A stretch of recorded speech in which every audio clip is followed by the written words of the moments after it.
A paz do Senhor para os irmãos. Meu nome é Márcio Gomes, servo do Deus Altíssimo.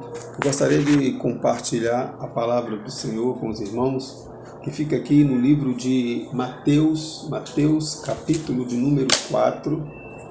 Mateus, capítulo de número 4, versículo de número 4 em diante. Na verdade, é a tentação de Jesus aqui, meus irmãos. Diz assim, vamos aqui no versículo 3. Então o tentador, aproximando-se, lhe disse: Se és filhos de Deus, manda que estas pedras se transformem em pães. Jesus, porém, respondeu: Está escrito, não só de pão viverá o homem, mas de toda palavra que procede da boca de Deus. Então o diabo o levou à cidade santa, colocando-o sobre o pináculo do templo. E lhe disse: Se és filhos de Deus, atira-te abaixo, porque está escrito: aos seus anjos ordenará a seu respeito que te guardem. Eles te sustentarão nas suas mãos, para não tropeçares em alguma pedra. Respondeu-lhe Jesus: Também está escrito: não tentarás o Senhor teu Deus. Levou ainda o diabo a um monte muito alto, mostrou-lhes todos os reinos do mundo e a glória deles, e lhes disse: Tudo isto te darei, se prostrado me adorares. Então Jesus lhe ordenou: Retira-te, Satanás, porque está escrito: Ao Senhor teu Deus adorarás, e só a ele darás culto. Glorificado seja o nome do Senhor. Meus irmãos, eu gostaria de compartilhar com os irmãos uma reflexão, na verdade, que eu venho fazendo já há algum tempo, acerca desse evangelho chamado evangelho coach, que andam pregando e andam ensinando. O que é esse evangelho coach? Na verdade, o coach, ele tem sua origem, na verdade, a nível profissional, As pessoas usavam isso nas empresas, como motivacionais, para motivar as pessoas, a darem sempre o melhor nas suas empresas, Então, eram motivacionais essas palestras, dizendo que as pessoas eram capazes, que elas poderiam conseguir algo, que elas poderiam fazer. Ou seja, todas as palavras, tudo aquilo que é falado nessas reuniões a nível profissional era para incentivar as pessoas, a buscarem sempre o melhor de si. Ou seja, é uma palestra, é um treinamento totalmente antropocêntrico, totalmente voltado ao homem, aos desejos do homem, aos objetivos do homem, às conquistas do homem. E nós sabemos que isso não se encaixa muito ao Evangelho de Jesus Cristo, porque quando nós olhamos para o Evangelho, nós olhamos para os discípulos, os apóstolos, Jesus, ele alertou a todos ali de que nós teríamos aflições, nós passaríamos por aflições. O próprio Jesus passou por aflições, e ele é o nosso maior exemplo. E ele alertou aos discípulos quanto a isso: no mundo tereis aflições, mas tende bom ânimo, porque da mesma forma que eu venci, vocês também podem vencer. O perigo dessa teologia é botar o homem como centro, sempre o centro de tudo. O homem é capaz, você faz, tudo é possível, E não é isso que a Bíblia nos ensina. E o que me chama a atenção aqui em Mateus capítulo 4 é que o diabo ele usou justamente dessa estratégia coach, para tentar Jesus, por incrível que pareça, Isso não é novo, O próprio Satanás já fez isso aqui, A gente percebe que no primeira situação ele pede para Jesus transformar, aquelas pedras em pães, porque ele motivou Jesus: você tem poder, você não é filho de Deus, você tem autoridade para fazer isso, então vai lá, transforma as pedras em pães, você é capaz, você pode, tudo é possível para você. Então, mas por trás disso aí, o que Satanás queria? Satanás queria que Jesus perdesse o foco, do seu maior objetivo, que era padecer por nós, que era derramar o seu sangue, que era ser a propiciação para a nossa salvação. E Jesus responde para ele e diz: nem só do pão viverá o homem, mas sim de toda palavra de Deus. Não só de pão viverá o homem, mas de toda palavra que procede da boca de Deus. Então ele começou incentivando Jesus, mostrando ali que ele era capaz. E muitas das vezes nós somos motivados a fazer isso. O problema é quando essa motivação ela está em desacordo com aquilo que Deus tem proposto para as nossas vidas. A Bíblia diz que enganoso é o coração do homem mais do que todas as coisas. Quem o conhecerá? Quem o conhecerá? Deus conhece os nossos corações, meus irmãos. A Bíblia diz que o Espírito Santo, ele filtra, né, os nossos pedidos, as nossas orações. Por quê? Porque nós não sabemos pedir. A Bíblia diz também que há caminhos que para o homem são caminhos de paz, mas o fim dele é a morte. Então, como que eu posso saber o que é melhor para mim se eu não consultar a Deus, se eu não perguntar para Deus, se eu não me colocar na presença de Deus, se eu não me humilhar diante de Deus, como eu vou saber o que é melhor para mim? Às vezes, os nossos olhos nos enganam. Lembram lá na situação de Abraão e Ló? Onde Abraão pede para ele escolher para onde você for. Se você for para a direita, eu vou para a esquerda. Se for para a esquerda, eu vou para a direita. E ele se encheu os seus olhos com os campos verdes. Ele acabou escolhendo aquilo ali. E o fim nós sabemos qual foi. Ele foi para o meio de um povo pagão. Ele foi subjugado. Ele foi preso ao ponto de Abraão teve que ir ao seu socorro. Então, para ele, aquela escolha era melhor. Mas por que será que ele fez essa escolha, meus irmãos? Porque ele não teve a direção de Deus. E quando não temos a direção de Deus, a tendência é o erro, a tendência é o pecado, a tendência é o sofrimento. Lembra do jovem rico? O filho pródigo, aquele que pediu a toda a sua riqueza ao seu pai, achando que para ele seria o melhor.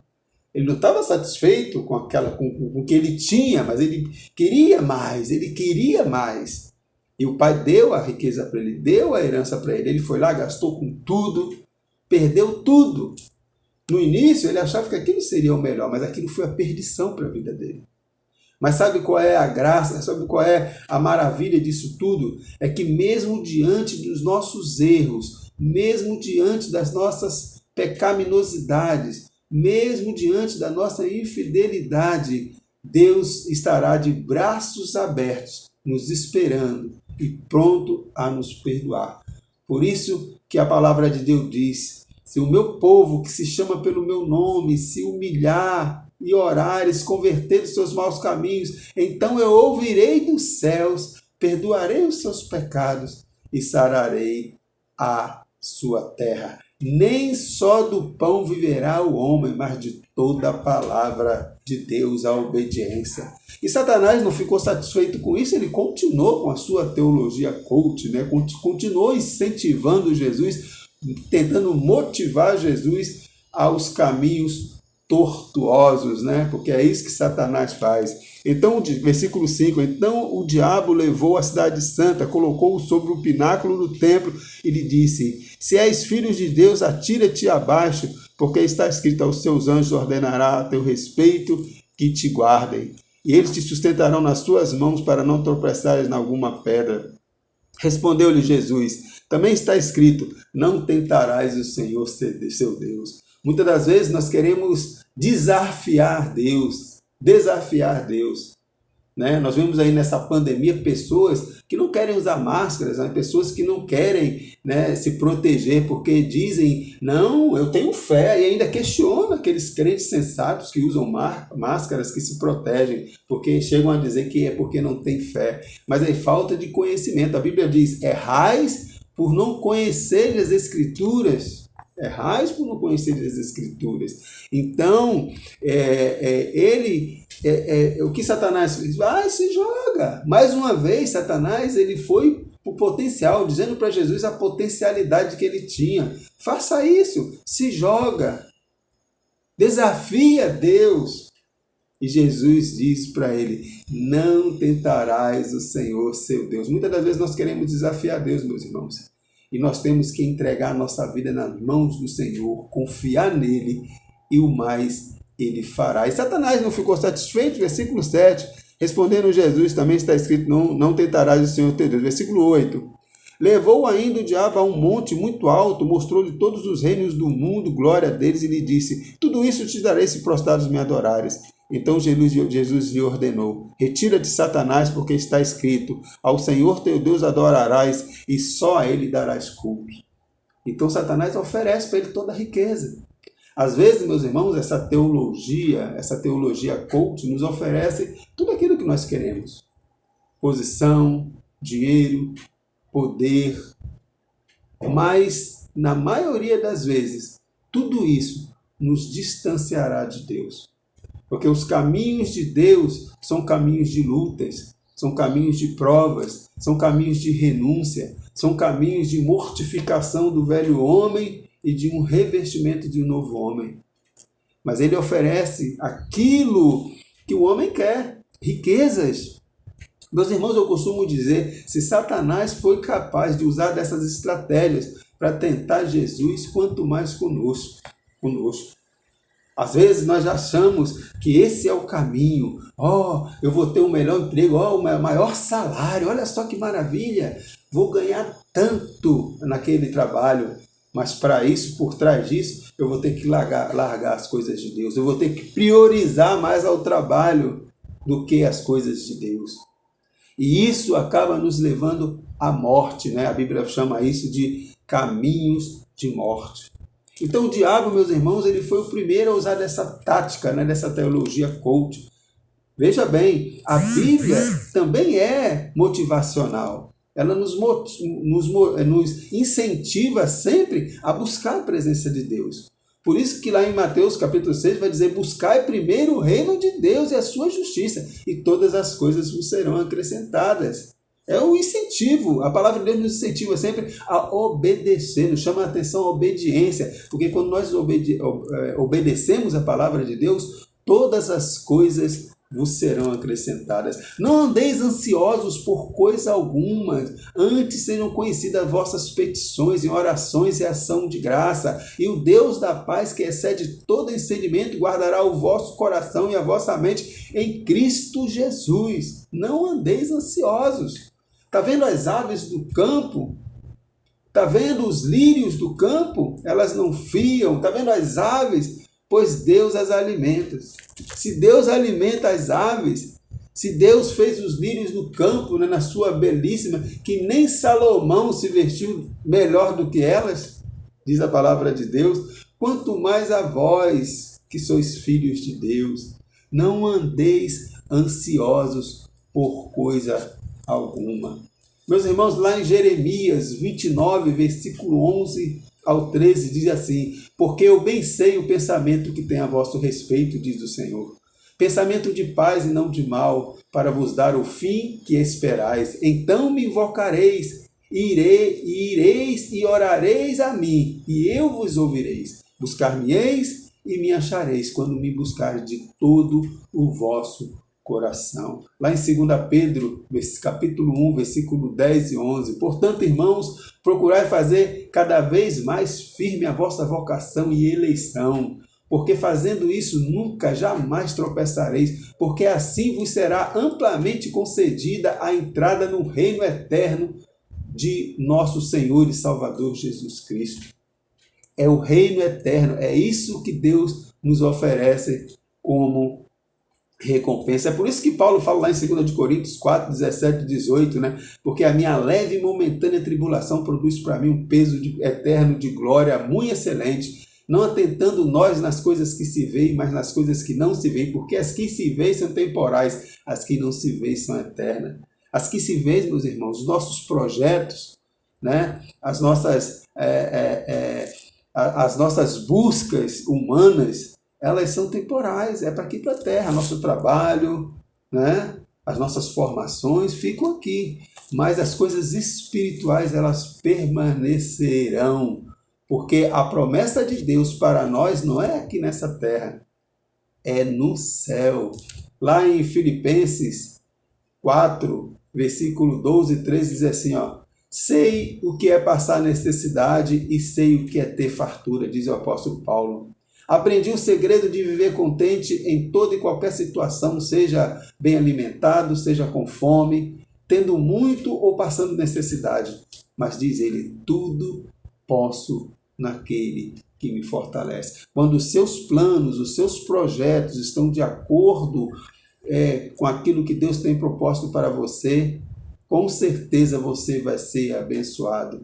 Deus tem muitas bênçãos para nós, mas tudo no tempo dele. Nós precisamos sempre pedir a direção de Deus. Senhor, esse emprego vai ser bom para mim? Senhor, este projeto realmente vai ser bom para mim? E nós temos que sempre estar dispostos a obedecer, a pagar preço. Muitas vezes renunciar àquele melhor salário, porque aquele melhor salário vai nos distanciar de Deus. Foi isso que o diabo fez com Jesus na tentação. Ele queria que Jesus se distanciasse dos projetos de Deus, dos planos soberanos de Deus para ele.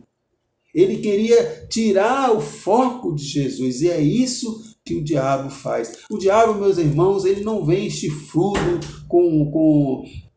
ele não vem com chifrudo, com um garfo para te furar e dizendo que vai te levar para o inferno, não. O diabo, ele vem trabalhar na sua potencialidade humana. É isso que o diabo faz. O diabo vai te envolvendo de uma forma que você fica focado apenas em você mesmo e esquece das coisas de Deus. Por isso que Jesus falou, vigiai e orai, porque o inimigo anda ao redor buscando a quem tragar. Para finalizar, meus irmãos, Deuteronômio capítulo 31, versículo 8 diz assim: o Senhor, pois, é aquele que vai adiante de ti.